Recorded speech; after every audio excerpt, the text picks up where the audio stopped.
बाबा का आशीर्वाद SPM channel पर आपका स्वागत है।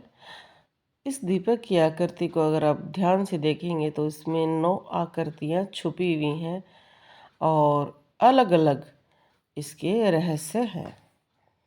आप सभी जानते हैं कुछ आकृतियाँ सदैव अलग है और अलग रहेंगी, और नई नई इस तरह की वीडियो आप हमारे चैनल से प्राप्त कर सकते हैं। और बहुत अच्छी, रोचक और बहुत प्यारी प्यारी वीडियो चैनल पर पुरानी भी है, आप उन्हें भी देखें ज़रूर।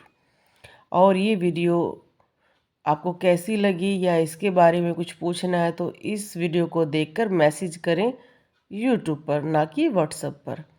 आप देखो, अगर हम इसके जो नीचे, सबसे पहले हम इसके बेस को देखना शुरू करेंगे, जिसमें 1 2 3 4 5 6 7 7 तो हमें चंद्र ही दिख रहे हैं। फिर एक हमें शेषनाग की तरह दिख रहा है 8, और एक वाइट प्रकाश पुंज इसमें विद्यमान है 9। अब आप सभी जानते हैं कि 9 आकृतियां बनना माँ भगवती की विशेष कृपा का प्रतीक माना जाता है। 9 अंक को भगवती से बहुत ज़्यादा जोड़ा जाता है, माँ की विशेष कृपा मानी जाती है। इसलिए बहुत सारे लोग ये कहते हैं कि हमारे घर में जो कन्या आनी चाहिए शादी के बाद, वो 9 अंक की होनी चाहिए या 6 अंक की होनी चाहिए, जिसका अर्थ होता है कि उसका जन्म 9 तारीख को होना चाहिए या 6 तारीख को होना चाहिए। वो बहुत शुभ होती हैं, शुभ लक्षणा उनको कहा जाता है।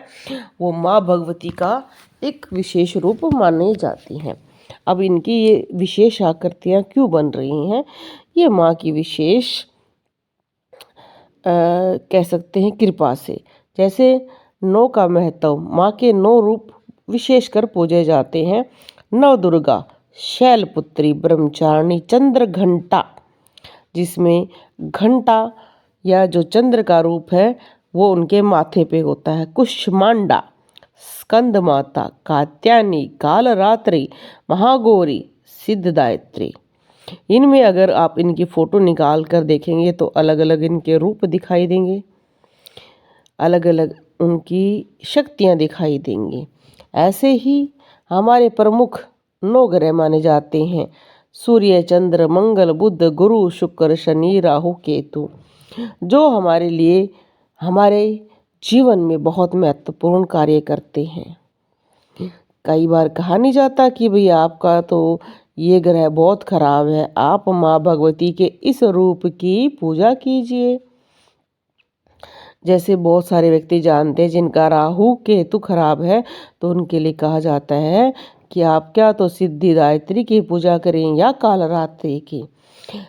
ऐसे ही कहा जाता है कि नवनिधि, पदनिधि, महापदनिधि, नीलनिधि, मुकुंदनिधि, नंदनिधि, मकरनिधि, कच्छपनिधि, शंखनिधि, मिश्रनिधि, ये एक ऐसी पद्धतियाँ या निधि होती हैं जिनके बारे में विज्ञानियों ने या कह सकते हैं महान व्यक्तियों ने बहुत लिखा है कि कैसे कैसे महत्वपूर्ण चीज़ों में स्त्रियों का प्रमुख भाग रहा है।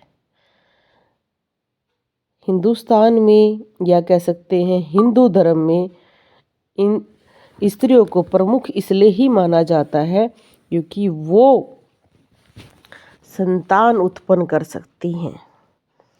एक नए जीवन को उत्पन्न करने की उनमें क्षमता होती है। जैसे इनके दीपक पर आप 9 देवियों का प्रभाव के साथ साथ देख सकते हैं कि बहुत सारे चंद्र बने हैं, और वाइट जो बिल्कुल एक ऐसी जिसको हमने प्रकाश पुंज का नाम दिया है, प्रकाश पुंज पर भी वीडियो है। बहुत सारे चंद्र बनना, उस पर भी मैंने देखो हर टॉपिक पर, छोटे से छोटे टॉपिक पर मैंने कोशिश की है कि मैं आपको वीडियो प्रदान करूं, क्योंकि लंबी वीडियो कई बार बोरिंग भी हो जाती है और हर बार एक चीज़ को रिपीट भी नहीं कर सकते हैं, उसमें भी आप फिर बैड कमेंट्स करते हो। चलो जल्दी से हम आकृति पर आते हैं। तो ये आकृति शक्तियों से विद्यमान है, जिसकी भी आकृति है उसके लिए बड़ी ही मंगलकारी है। हाँ, कई बार जब इस तरह की आकृतियाँ बनती हैं, तो कई व्यक्ति को क्रोध भी जाना आना शुरू हो जाता है, क्योंकि जब शक्तियाँ साथ होती हैं, तो वो व्यक्ति बहुत ज़्यादा ये कह सकते हैं, हर बात का उत्तर देने वाला, या उसको गलत चीज़ों पर गुस्सा आना शुरू हो जाता है। कई व्यक्ति गलत चीज़ें देखकर भी चुप रहते हैं, गलत बातों को समर्थन तो नहीं करते हैं वो, पर वो चुप रहते हैं। और कई व्यक्ति सोचते हैं कि ये तो बड़ा शांत स्वभाव है, पर जैसे ही शक्तियाँ उसके साथ शुरू होती हैं और खासकर माँ भगवती का आशीर्वाद शुरू होता है, तो वो गलत चीज़ों का बहुत ही विरोध करना शुरू कर देता है, जिससे उसके जीवन में कई बार ग्रह क्लेश या क्लेश का रूप हो जाता है। लोगों से दूरियां बननी शुरू हो जाती है। बहुत चीज़ें ऐसी होती हैं कि वो उन चीज़ों से दूर भागना शुरू कर देता है। लोगों की गंदी बातें उसको पसंद नहीं आती हैं, चुगली या लोगों के बारे में बुरी करने वाले व्यक्ति, उन सब से वो दूर रहना पसंद करना शुरू कर देते हैं।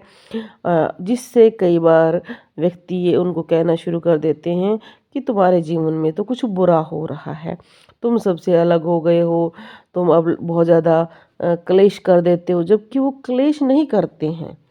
वो उस बात को समर्थन नहीं करते हैं, या चुप रहना वो बंद कर देते हैं। इसलिए तो कहा जाता है कि विद्वान व्यक्ति का मौन रहना बुरा होता है, पर जैसे ही उसमें आत्मसम्मान या आत्मबल ज़्यादा आता है, तो वो विद्वान व्यक्ति भी बोलना शुरू कर देता है, जो समाज के लिए बहुत ज़रूरी होता है।